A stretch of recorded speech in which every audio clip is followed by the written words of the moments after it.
Hemos estado hablando de cómo Dios libera a los israelitas en el libro de Éxodo para hacer de ellos un nuevo hogar, un hogar donde Dios viva. Un hogar donde a través de los descendientes de Abraham, Isaac y Jacob, Dios pueda bendecir a todas las familias de la tierra. Y hemos estado examinando cómo Dios llama a la nación cuando oye su clamor, cuando ve su aflicción, cómo Dios responde haciéndose presente porque Dios guarda su pacto, cómo Dios levanta liderazgo que tenga integridad. Dios le da a sus siervos un mensaje, a Moisés le dio el mensaje: deja a mi pueblo ir para que me sirva. Dios le dijo a Moisés: confronta al faraón. Dios quiere lo mejor para nosotros. La Biblia dice: ¿dónde está el Espíritu del Señor? Allí hay libertad. Dios quiere que vivamos una vida abundante. Jesús dijo: el ladrón no viene sino para hurtar, matar y destruir. Pero yo he venido para que tengan vida, una vida abundante. En Juan 10:10. Dios quiere que tengamos una vida abundante, pero entre el plan de Dios y nosotros hay obstáculos que Dios tiene que vencer para liberarnos de la esclavitud, del pecado, del mundo, de la muerte, de Satanás mismo. Hay fuerzas espirituales que se oponen al plan de Dios en nuestras vidas que Dios debe confrontar y vencer antes de que Dios nos pueda rescatar. ¿Qué cosas se interponen entre el plan de Dios y tu vida? ¿Qué cosas estorban para que tú vivas la vida plena que Dios quiere para ti? Bueno, como vamos a ver hoy en la historia del Éxodo, entre la libertad y el nuevo plan que Dios tiene para el pueblo de Israel en la tierra prometida, entre el plan de Dios que el pueblo de Israel sea el nuevo hogar donde Dios vive entre la humanidad para bendecir a todas las naciones, y su realidad, se interpone nada menos que el gobernante más poderoso del Antiguo Testamento, del tiempo del Éxodo, el faraón, del imperio más grande del tiempo de Moisés, Egipto. Y Egipto y el faraón son mucho más que simplemente poderes humanos. Lo que alcanzamos a ver en el mundo físico tiene una contraparte en el mundo espiritual detrás de las estructuras opresivas de este mundo, basadas en los principios del mundo, los deseos de los ojos, los deseos de la carne, la vanagloria de la vida. Detrás de los poderes del mundo hay fuerzas espirituales controladas por Satanás mismo que se oponen al plan de Dios. El faraón es uno de los dioses de Egipto, que la gente piensa que está en control, pero no es más que un títere en manos del príncipe de este mundo. Y Dios tiene que confrontar esas fuerzas para poder darles libertad. Entonces, a veces Dios permite en la historia y las vidas de su pueblo situaciones y circunstancias cataclísmicas, devastadoras, donde Dios no solamente a veces tiene que sacudir los cimientos de la casa, a veces Dios tiene que permitir cosas que hacen completamente un borrón y cuenta nueva en la historia de su pueblo. En la historia que vamos a ver hoy, en el Éxodo, en las plagas, en la Pascua, vamos a ver cómo Dios confronta a Egipto, confronta a Faraón, confronta a la religión de los egipcios de manera devastadora. Este es el juicio de Dios. El juicio de Dios, la justicia de Dios cuando llega es devastadora. Nuestro Dios es fuego consumido. Es algo así como, vio hace poco en las noticias, allí en Asia, el terremoto. Más de 7 de magnitud. Usted podía ver los edificios, los rascacielos haciéndose así. Uno de los videos tenía una alberca de esas que están en el penthouse llena de agua, pero con el terremoto el agua es una cosa espantosa. Yo vivía en México cuando en México en Guadalajara pegó el terremoto del 85 en Ciudad de México. Y en Guadalajara nos llegó el choque del terremoto, nada como había pasado ya, se cayeron unas casas y edificios, pero en Ciudad de México los hizo pedazos. Así como los desastres naturales que a veces los seguros le llaman obras de Dios, hechos de Dios. Cuando Dios interviene para confrontar los poderes de este mundo, a veces su juicio puede ser devastador, como vamos a verlo hoy en las plagas del Éxodo. Yo estaba en Guadalajara también, tenía como 16 años, cuando el 22 de abril del 92, saque cuentas, tengo 46 creo todavía, ya ni me acuerdo, pero el 14 de abril del 92, más o menos alrededor de esos días, la gente se quejaba en el sur de la ciudad, se quejaba de que olía mucho a gasolina. Se olía mucho a gasolina, olía a diésel, olía mucho a hidrocarburos. La autoridad sí, los vamos a revisar, vamos a ver qué está pasando. Y el 22 de abril del 92, las calles de la ciudad de Guadalajara explotaron como si hubiera sido una bomba. Las calles explotaron y usted veía piezas de personas en el suelo, casas destruidas. Guadalajara es una ciudad colonial, muchos edificios tienen cientos de años. Usted veía vecindarios completos destruidos por las explosiones a causa de que debajo en el drenaje de Guadalajara había hidrocarburos, gasolina y otras cosas corriendo porque había fugas que nadie se tomaba el problema de revisar o de arreglar. Hasta que eso reventó. Y mire cómo dejó la ciudad. Déjame mostrarle un par de fotos. Estas fotos son fotos, si las alcanza a ver, de cómo quedó las calles de la ciudad. Completamente destruidas. Gente buscando a sus seres queridos. Catastrófico y devastador. Escúcheme bien. Cuando Dios anuncia juicio, juicio es lo último que Dios quiere hacer. Porque el juicio de Dios es devastador. Cuando Jesús habló de la casa edificada sobre la arena, cuando llegan las tormentas, llegan los terremotos, esa casa no va a permanecer. Dios ha dicho que la paga del pecado es muerte. Muerte acaba con todos los anhelos y expectativas de nuestro corazón.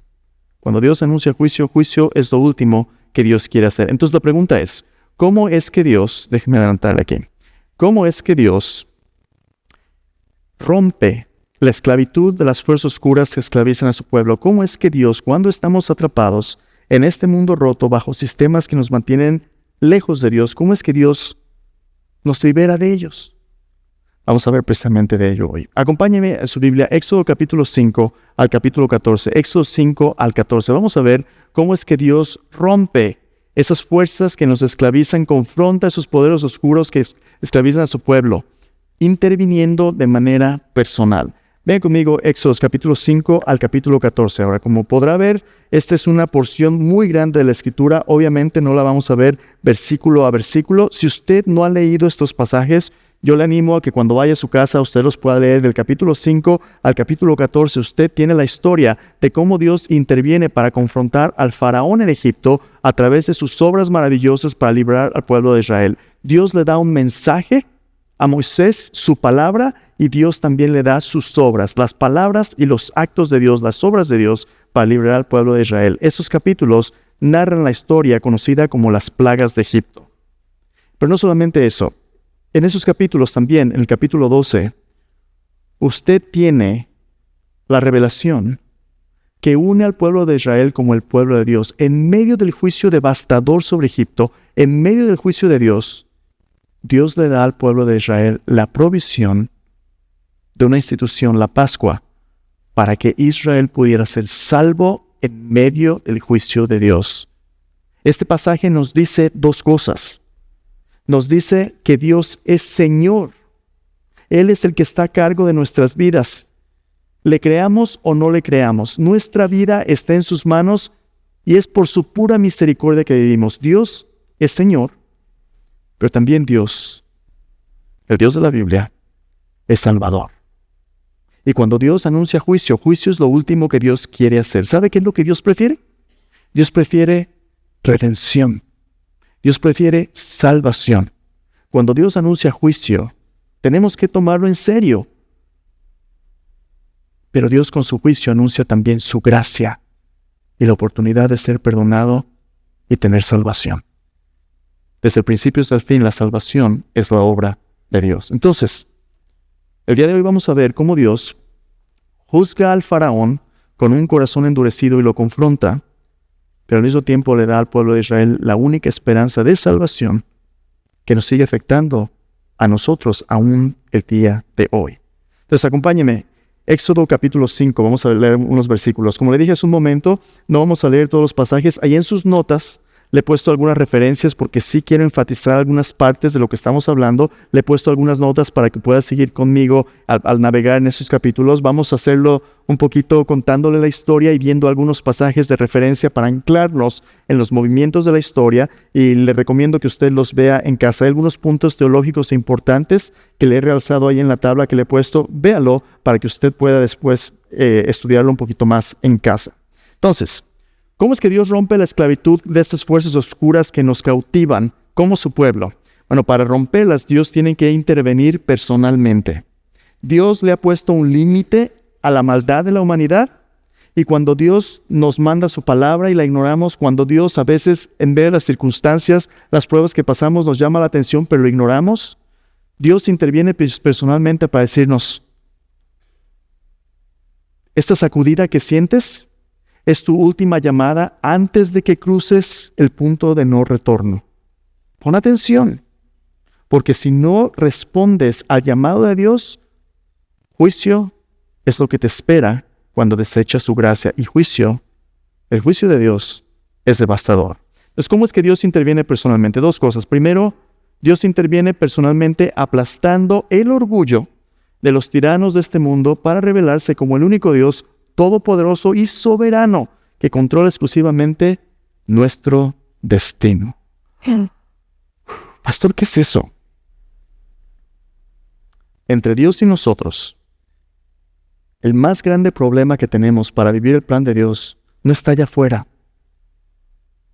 Está aquí adentro, en el corazón rebelde que nos sujeta a los poderes oscuros de este mundo y nos separa de Dios.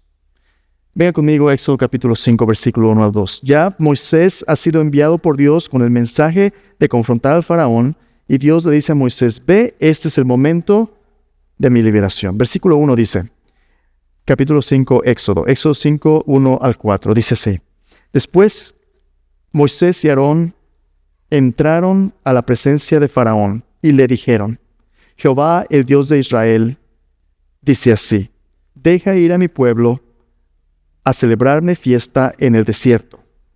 Y faraón respondió: ¿quién es Jehová para que yo oiga su voz, e Israel para dejarle ir? Yo no conozco a Jehová, ni tampoco dejaré ir a Israel.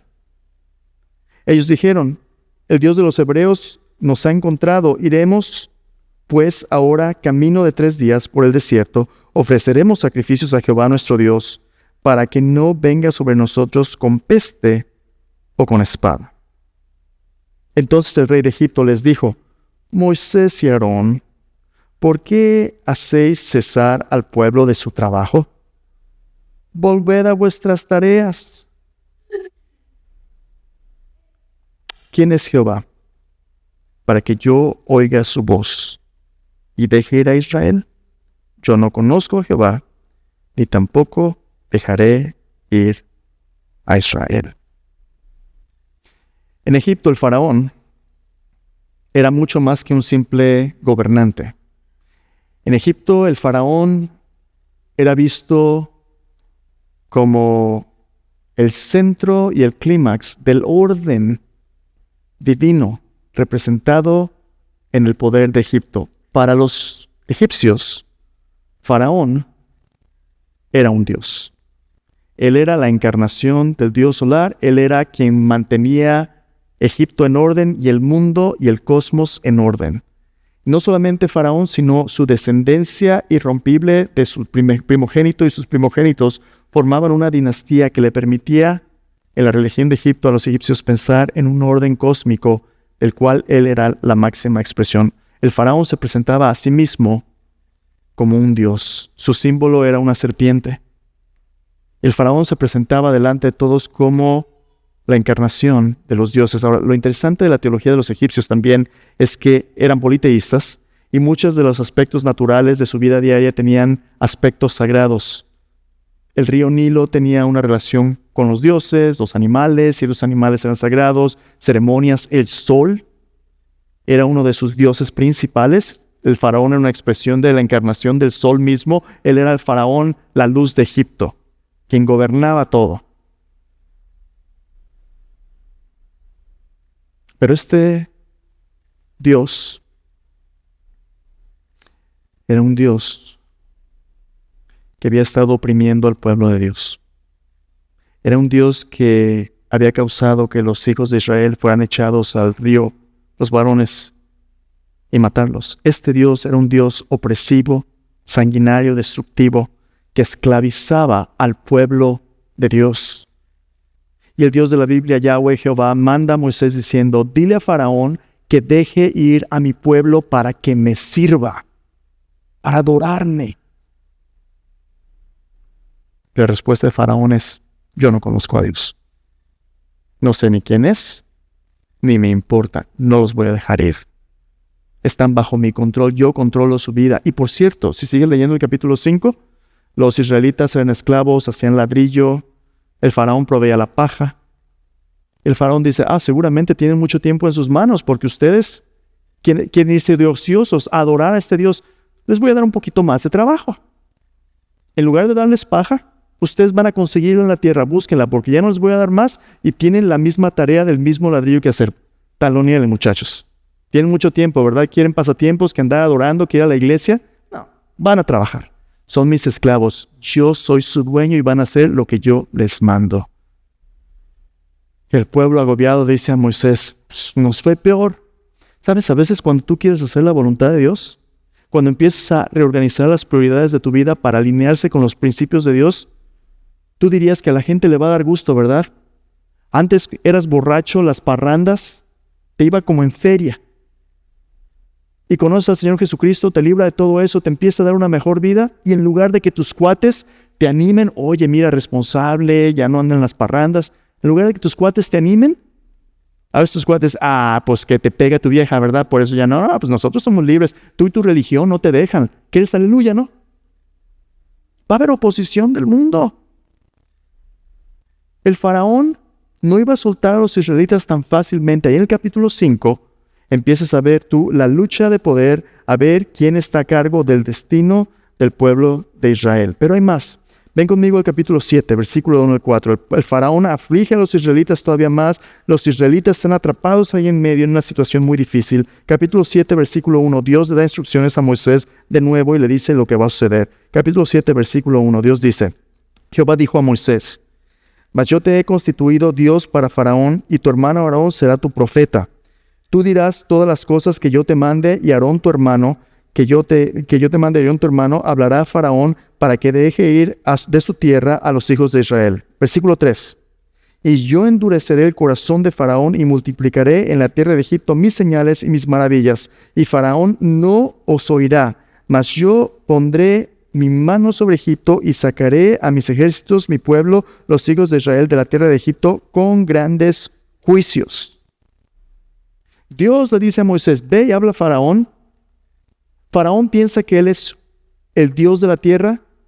Yo te voy a hacer, si él no entiende mi palabra porque le cuesta mucho trabajo creer en un Dios soberano que él no ve, que no conoce, yo te voy a poner como si fueras un Dios que él puede ver.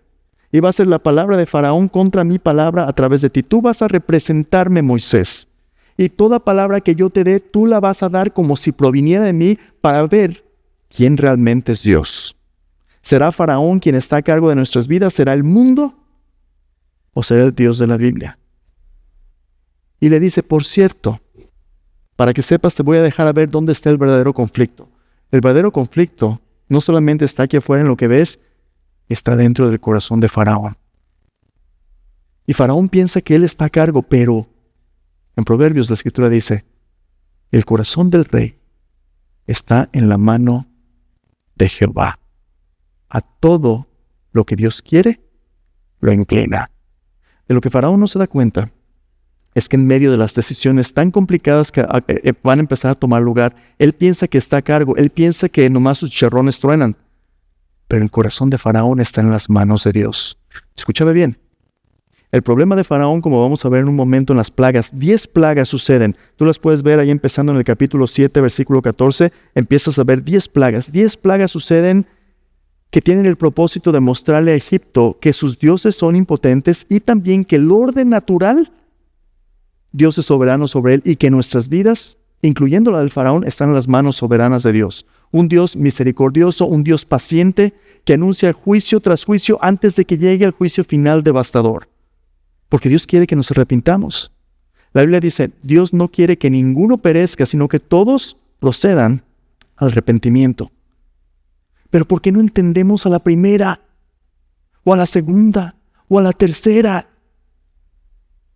Mira, Dios puede corregirnos por instrucción, que es cuando oímos su palabra, la creemos y vivimos, o por corrección, cuando la rechazamos y viene su juicio. 10 plagas Dios le da a los egipcios para arrepentirse, al faraón. ¿Y sabes por qué no se arrepiente? Porque hay un problema. Dios dijo, voy a endurecer su corazón. Es que es culpa de Dios. A ver, espera un poquito. Al leer las plagas, como vamos a hacer en un momento, algunos pasajes, te vas a dar cuenta de esta dinámica. Las primeras 5 plagas son plagas donde el faraón revela lo que él piensa y lo que él cree. Y la Biblia revela que el corazón de faraón estaba endurecido o que faraón endureció su propio corazón. Puedes ver las referencias en esta pequeña tabla que te he puesto ahí. Faraón, en estas primeras 5 plagas, endurece su corazón. 7 veces en los pasajes que te puse dice, Faraón endureció su corazón. Su corazón fue endurecido. En estas primeras 5 plagas, Faraón piensa que él está a cargo. A partir de la plaga sexta, las úlceras o las llagas, el texto cambia y dice, Dios endureció su corazón. ¿Qué significa eso? Primero, ¿qué es un corazón endurecido? Un corazón endurecido, por cierto, Jesús hizo referencia a esto en el Nuevo Testamento, en Mateo capítulo 9, ¿te acuerdas? Cuando están hablando acerca del divorcio y quién tiene a quién en la resurrección, Jesús dijo, cuando le preguntan, ¿por qué Moisés permitió el divorcio si es contrario a la voluntad de Dios? Y Jesús les dijo, por la dureza de su propio corazón. ¿No leyeron que el que los hizo al principio, hombre y mujer los hizo? Por tanto, dejará el hombre a su padre y a su madre, y se unirá a su mujer, los dos serán una sola carne. Lo que Dios juntó no lo separa el hombre. Entonces, ¿por qué se separa uno? ¿Por qué se divorcia uno? Por la dureza de nuestro corazón. Un corazón endurecido es lo que sucede cuando alguien, sabiendo lo que es bueno, decide ignorarlo. Cuando escuchamos la palabra de Dios constantemente y Dios nos habla en su gracia, nos dice lo que es bueno, lo que es correcto, y uno dice, pues sí, pero es que yo pienso. Ahorita, mañana, cuando tú ignoras la voluntad de Dios, eso tiene consecuencias. Tu corazón desarrolla un callo que se vuelve cada vez más resistente a la palabra de Dios. Es algo así como lo que sucede con las medicinas. Cuando tú vas al médico, tienes una infección de bacterias.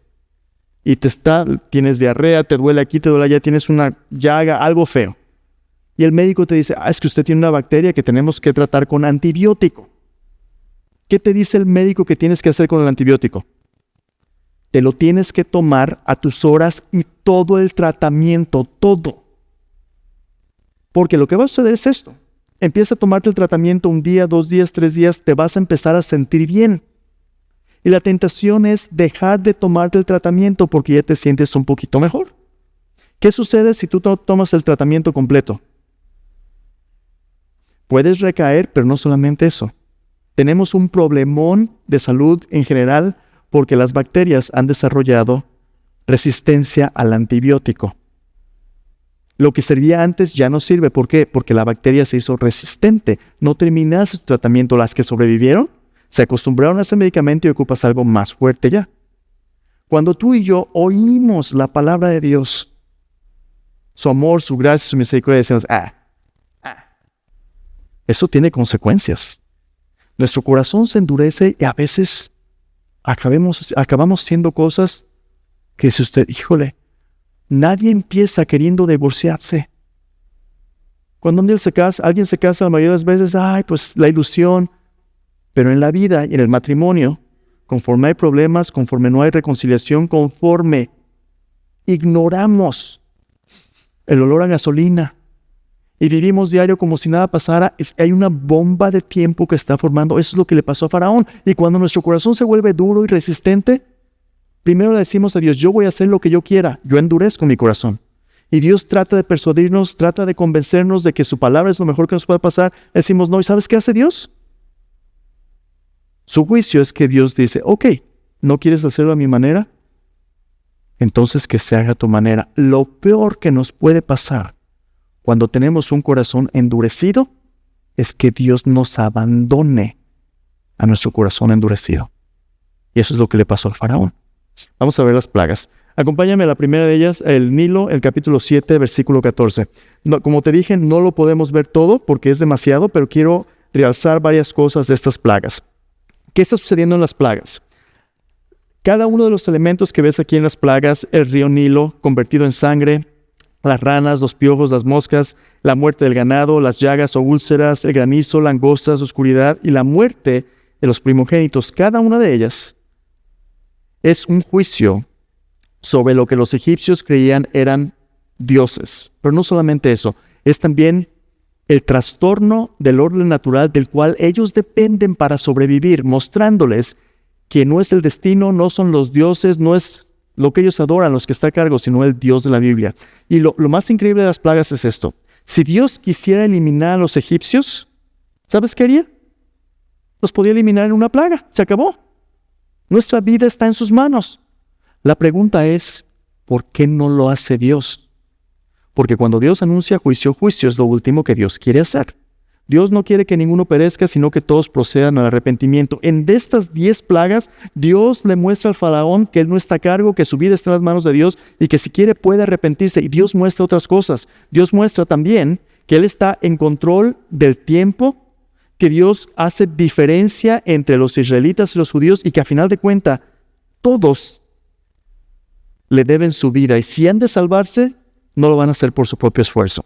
Vamos a ver ciertas cosas del corazón de Faraón. Ahí en el primero de ellos, Dios manda a Moisés, capítulo 7, versículo 8, dice: habló Jehová a Moisés y a Aarón diciendo,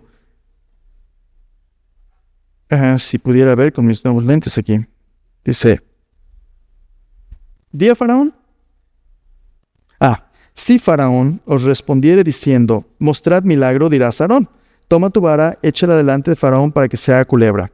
Vinieron pues Moisés y Aarón a Faraón e hicieron como Jehová le había mandado, y echó Aarón su vara delante de Faraón y de sus siervos y se hizo culebra. En este pasaje, versículo 8 hasta el versículo 13, es la introducción de lo que Dios va a hacer. Dios manda a Moisés y Aarón a confrontar a Faraón diciéndole, Faraón, déjalos ir. Viene un juicio devastador. Y interesante, la vara de Moisés se convierte en una culebra. La serpiente era un símbolo del faraón en Egipto. Y los magos, si sigues leyendo este pasaje de Egipto, los sabios, las personas encargadas de su religión con sus artes mágicas, pueden hacer lo mismo que hizo Moisés. ¿Por qué es significativo este pasaje? Entre las plagas número 1 y las plagas y la tercera plaga, los magos, cada vez que esto sucede, pueden hacer lo mismo que Dios le dio a Moisés hacer en los ojos de Faraón. Ahora, si usted ha leído su Biblia como seguidor de Cristo, ¿creemos en la magia? Tienen poder con sus artes mágicas. A ver, espera tantito. Si por magia quieres decir que el universo tiene principios ocultos y esotéricos, que si tú te sabes la receta y dices las palabras correctas, puedes manipular lo sobrenatural incluso a los dioses o a Dios mismo? Si eso es lo que piensas de la magia, la respuesta bíblica es no. Porque como vamos a ver en un momento, esos poderes espirituales son fuerzas, sí tienen cierto poder, pero son fuerzas que se oponen a Dios, causadas porque después, la contraparte del mundo físico que vemos tiene una contraparte del mundo espiritual, donde nuestra lucha, como dice Efesios, no es contra carne y sangre, sino contra principados, potestades, autoridades. Sí, en el mundo espiritual hay fuerzas espirituales que se oponen a Dios. El Nuevo Testamento nos revela más de Satanás y sus demonios. Lo que los paganos adoran como dioses, Pablo nos dice a los Corintios, detrás de cada ídolo hay un demonio. Sus ídolos sí tienen poderes espirituales. Dios sí juzga a sus dioses, porque detrás de Faraón está Satanás, y está el mundo, y está el pecado, y Dios tiene que vencer esas fuerzas antes de que pueda ofrecernos salvación. Detrás de cada institución opresiva en la sociedad humana, en el mundo que se opone a Dios, hay demonios trabajando. Por eso la Biblia llama a Satanás el príncipe de este mundo, el Dios de este siglo. Estos magos, estas personas que practican su religión pagana, sí tienen poder espiritual. Mira, el hecho de que cambien varas de serpientes sin tener computadora o inteligencia artificial. Muy interesante, ¿verdad? Esta no es una película. Lo están viendo y el faraón endurece su corazón porque dice, somos lo mismo. Tú tienes poder, yo tengo poder también. Y Dios empieza las plagas para mostrarle que él no tiene el mismo poder. Primer plaga, ahí en el versículo 14, es la plaga donde el río Nilo es herido y convertido en sangre. Mira el versículo 22. Los hechiceros de Egipto hicieron lo mismo con sus encantamientos y el corazón de Faraón se endureció y no escuchó como Jehová lo había dicho. El corazón de Faraón se endurece. La segunda plaga, la plaga de las ranas. Lleno de ranas por todos lados, el lugar apesta porque las ranas se mueren. El faraón, versículo 9, se arrepiente, le dice, quita las ranas de mí. Moisés le responde, versículo 9, dijo Moisés a Faraón, dígnate indicarme cuándo debo orar por ti y por tus siervos, por tu pueblo, para que las ranas sean quitadas de ti y de tus casas y que solamente queden en el río. Y él le dijo, ¿cuándo? Ahí lo tienes, versículo 11, versículo 10. ¿Cuándo dijo el faraón? Despierta, hermano. Mañana. Ok. Cuando estás en aprietos y te está yendo como en feria y Dios te dice, acércate a mí, ¿cuándo te gustaría tener una solución a tus problemas? Pues ya, ¿verdad, Señor? Ayúdame, sáname, por favor. Ten misericordia. Pero el faraón es Dios. El faraón está en control, tiene un corazón endurecido. ¿Cuándo quieres que Dios te ayude? Mañana. Aquí no hay urgencia. Te estás divorciando. Tus hijos son un desastre. Necesitas consejería. ¿Cuándo quieres ayuda? Mañana. A mí no me urge. Yo estoy bien. Ella es la que está mal. Yo estoy bien. Mañana. Esto te muestra el corazón de alguien endurecido. Mañana, dijo él. ¿Cuándo vas a oír la voz de Dios? Mañana. Ya que esté viejito. Mañana. Versículo 11. Dice mañana, versículo 10. Y Moisés respondió, se hará conforme a tu palabra, para que conozcas que no hay como Jehová nuestro Dios, para que veas que Dios te está escuchando y está viendo. Mañana Dios lo va a hacer, para que conozcas qué clase de Dios es este Dios. Tercer plaga, la plaga de los piojos o de los mosquitos, animales molestos. Los magos tratan de hacer lo mismo, pero por primera vez no pueden hacerlo. Mira el versículo 18. Dice, los hechiceros hicieron así también para sacar piojos con sus encantamientos, pero no pudieron. Y hubo piojos tanto en los hombres como en las bestias. Entonces los hechiceros dijeron a Faraón, dedo de Dios es este. Mas el corazón de Faraón se endureció. Esa frase, dedo de Dios, es una frase que la Escritura utiliza para enfatizar la presencia personal de Dios y su intervención en la lucha espiritual. ¿Recuerdas el Nuevo Testamento? Cuando Jesús habla de cómo una persona endemoniada puede ser liberada. Dicen los fariseos, los religiosos, por Belcebú echa a los demonios. Jesús dice, ¿cómo puede una casa dividida permanecer si está dividida contra sí misma? Dice, si Satanás echa fuera a Satanás, ¿cómo puede permanecer? Pero Jesús dice, pero si yo por el dedo de Dios echo fuera a los demonios, entonces el reino de Dios ha llegado a ustedes. Ese dedo de Dios es la presencia personal de Dios que no puede ser replicada por el poder de las tinieblas. En este momento aún los brujos mismos se dan cuenta. Como en la película del Príncipe de Egipto, ¿verdad? Ya estás jugando con las grandes ligas. Aquí es otro rollo. Este es Dios, no lo podemos replicar. He escuchado testimonios de amigos misioneros que están en el campo misionero donde hay vudú, donde hay espiritismo, donde hay paganismo que a veces te deja con los ojos abiertos de que la realidad del mundo de las tinieblas es real, endemoniados. Y algunos de ellos cuentan cómo cuando entran en lugares donde hay brujos o donde hay lugares opresivos con el enemigo y llega la palabra de Dios, estos brujos mismos dicen, ¿sabes qué? Que no esté fulano porque no puedo hacer nada hasta que se vaya. Jesús en el Nuevo Testamento le dio autoridad a sus discípulos para confrontar las fuerzas de la oscuridad. Santiago nos dice, someteos pues a Dios, resistid al diablo y huirá de vosotros. En la tercera plaga, Dios comienza a mostrarle al faraón que hay poderes espirituales más grandes de lo que él se imagina. Pero hay más. Al resto de las plagas, las moscas, el ganado, todo esto aquí son cosas que hacen la vida de los egipcios difíciles. A partir de la plaga número 6, empieza Dios a tocar su vida directamente y a hacer distinción entre los israelitas y los egipcios. En medio del juicio, Dios tiene misericordia. Incluso la plaga del granizo, Dios le dice a los egipcios: si alguien está en el campo, métase y póngase en un lugar seguro, porque los que estén fuera morirán. Aún en medio del juicio, Dios muestra misericordia. En la plaga de las úlceras, la número 6, mira lo que dice el capítulo 9, versículo 12, muy interesante.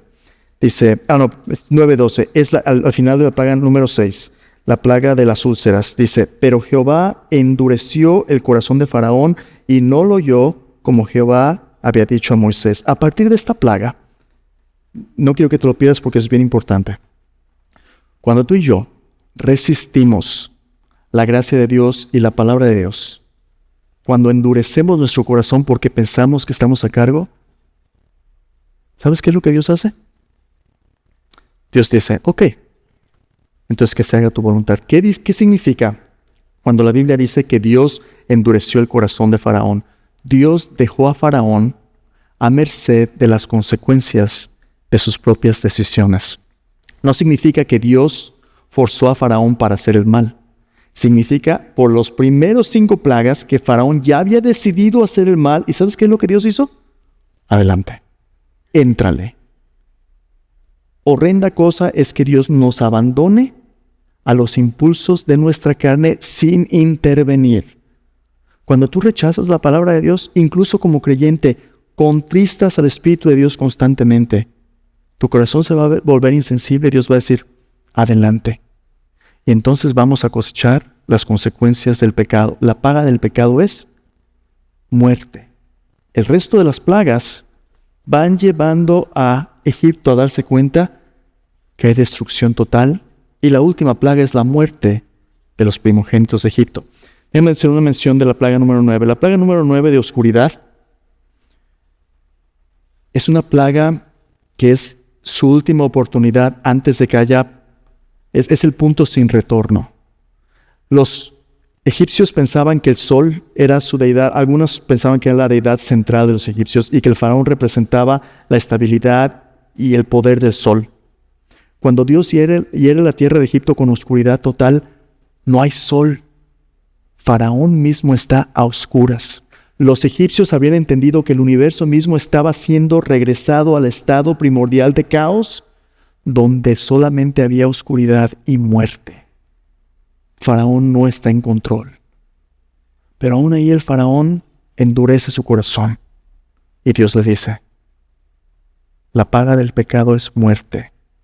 Tu hijo primogénito y todo primogénito en la tierra de Egipto, todo primer nacido, va a morir. ¿Qué tiene que hacer Dios para que nos caiga el 20 y le digamos, Señor, te necesito? Cuando nos estamos divorciando, cuando nuestros hijos acaban en la cárcel, cuando por los hábitos que tengo, el doctor me dice, tienes un problema con tu hígado, tienes cirrosis. Cuando te haces diabético, alguno es genético, a veces son hábitos que hacemos. ¿Qué tiene que hacer Dios para que el orgullo de nuestro corazón se quebrante y le digamos, Señor, te necesito? Déjame decirte lo que hizo con el pueblo de Israel. Cuando tú tienes un corazón endurecido y le rechazas, que se haga tu voluntad. La paga del pecado es muerte. Pero la misma Biblia dice en Romanos 6:23, porque la paga del pecado es muerte, pero el regalo de Dios es vida eterna en Cristo Jesús, Señor nuestro. Dios no quiere que ninguno perezca, sino que todos procedan al arrepentimiento. En medio de las plagas, justo antes de la última plaga, la muerte de los primogénitos, Dios le dio al pueblo de Israel una institución, su intervención personal de cómo Dios iba a ofrecer, en lugar de juicio, salvación. Ven conmigo, Éxodo capítulo 12. Después de las 11 plagas, justo antes de la muerte de los primogénitos, Dios habla con el pueblo de Israel y les dice, les voy a dar una oportunidad de vivir, no de recibir mi juicio, sino de vivir. Éxodo capítulo 12, Dios dice: habló Jehová a Moisés y a Aarón en la tierra de Egipto, diciendo: este pues os será el principio de los meses, para vosotros será el primero de los meses del año. Hablad a toda la congregación de Israel, diciendo: en el día 10 de este mes, tómese cada uno un cordero según las familias de los padres, un cordero por familia. Mas si la familia fuere tan pequeña que no baste para comer el cordero, entonces él, su vecino inmediato, a su casa tomarán uno según su número de las personas, conforme al comer de cada hombre, haréis la cuenta sobre el cordero. El animal será sin defecto, macho de 1 año. Lo tomarás de las ovejas o de las cabras, y lo guardaréis hasta el día 14 de este mes. Y lo inmolará toda la congregación del pueblo de Israel entre las 2 tardes. Y tomarán de la sangre, y la pondrán en los postes, en el dintel de las casas en que le han de comer. Y aquella noche comerá la carne asada al fuego, panes sin levadura, con hierbas amargas lo comerán. Ninguna cosa comeréis de él cruda, ni cocida en agua, sino asada al fuego, su cabeza con sus pies y sus entrañas. Ninguna cosa dejaréis de él hasta la mañana, y lo que quedare hasta la mañana lo quemarás en el fuego. Y lo comerás así: ceñidos vuestros lomos, vuestro calzado en vuestros pies, y vuestro bordón en vuestra mano, y lo comeréis apresuradamente. Es la Pascua de Jehová. Escucha bien, versículo 12. Pues yo pasaré aquella noche por la tierra de Egipto, y heriré a todo primogénito en la tierra de Egipto, así de los hombres como de las bestias, y ejecutaré mis juicios en todos los dioses de Egipto. Yo Jehová. Antes de la última plaga en Egipto, Dios le dijo al pueblo de Israel: te voy a dar la oportunidad de un nuevo comienzo. Este mes va a ser un nuevo comienzo para ti en el día 10. 10 plagas, día 10. Van a tomar un cordero y lo van a sacrificar. Hazme una Pascua. Hazme una pausa. Este cordero llamado la Pascua este pasaje es precisamente el pasaje que Jesús con sus discípulos estaría recitando el día de la última cena. Porque la última cena, cuando Jesús se sienta con sus discípulos, recuerda que Dios es un Dios que guarda su pacto con Abraham, Isaac y Jacob. El pacto que Dios hizo con el pueblo de Israel, de que un día, así como Dios libertó al pueblo de Israel de Egipto, un día Dios proveería un cordero capaz de quitar los pecados del mundo. Y el pueblo de Israel sacrificaría este cordero, lo comerían juntos y pondrían su sangre en sus puertas, para que cuando el ángel de Dios pasara juzgando y matando a los primogénitos, ellos pudieran ser librados. Y solamente requería una cosa: recibir la provisión del Cordero de Dios y escúchame bien, poner su fe en la palabra y promesa de Dios. Esto es algo que no iba a suceder automáticamente. Dios iba a librar los primogénitos donde la sangre del Cordero estuviera. Si tú ignorabas la provisión de Dios, lo hacías a tu propio costo, porque cuando el juicio de Dios llega, su juicio es devastador. Pero en medio del juicio Dios provee salvación. Y aquí está la provisión de Dios. Escúchame bien, es bien importante. Dios, en medio de estos juicios devastadores, granizo y fuego, muerte del ganado, piojos, moscas, sangre en el río, oscuridad, en medio de esta devastación tan grande, la paga del pecado es muerte. Dios revela un cordero inocente, como aquel que tomaría nuestro lugar, para que al morir nosotros no tuviéramos que morir. ¿Te suena familiar eso? ¿Te acuerdas Abraham e Isaac? Cuando Abraham lleva a su hijo a sacrificarlo, ¿dónde está el cordero? Dios se proveerá de un cordero para el sacrificio. En lugar de Isaac, un cordero. Dios al pueblo de Israel le da un vistazo. Escúchame bien, eso es bien importante. que para que los hijos primogénitos de Israel pudieran vivir, Dios iba a tener que entregar a su propio Hijo, quien sería el Cordero de Dios, que quita el pecado del mundo. La Pascua es el símbolo que nos dice que Jesús es ese Hijo que Dios proveyó para que nuestros hijos no tengan que morir. Dios proveyó lo que Él mandó. Faraón no es Dios.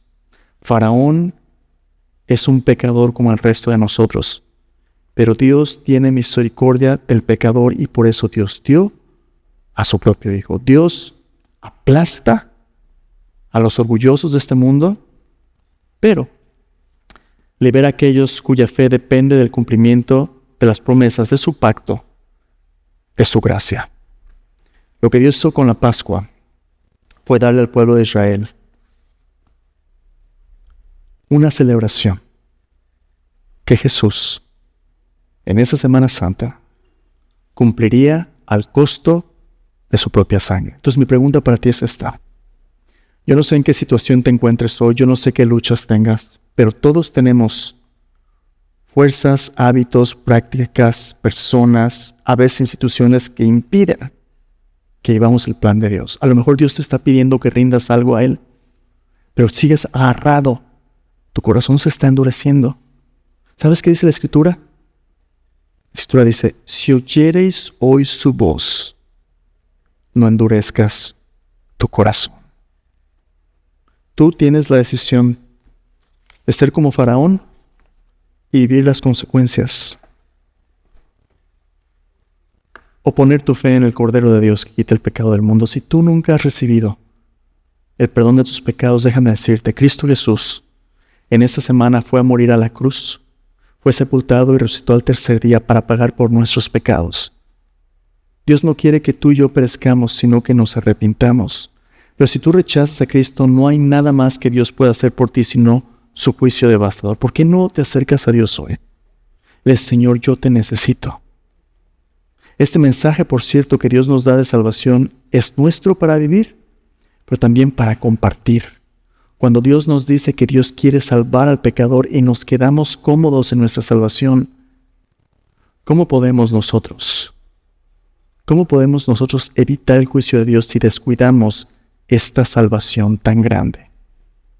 Si oyeres hoy su voz, no endurezcas tu corazón. Oremos. Padre bendito, estamos en este lugar maravillados, Señor, de que a pesar de que tengamos corazones tan duros, Señor, tú vez tras vez vienes, Señor, hablándonos de darle vuelta a nuestra vida en arrepentimiento. Tu palabra dice, Señor, es tu misericordia la que nos guía al arrepentimiento, Señor. Pero por nuestro corazón no arrepentido a veces atesoramos ira, Señor, para el día de la ira. Perdónanos, Señor. Hoy oímos tu voz y nos acercamos a ti. Límpianos, Señor. Al venir a esta mesa recordamos que Jesús, tu Hijo, es el Cordero de Dios que quita el pecado del mundo. Y solo por Él, solo por sus palabras podemos vivir la vida que tú quieres, Señor. Rompe nuestro orgullo, rompe nuestro corazón. Si hay alguien aquí, Señor, que aún no haya recibido tu salvación, Señor, que no salga de aquí sin tener la oportunidad de confiar en Jesús. Gracias, Señor.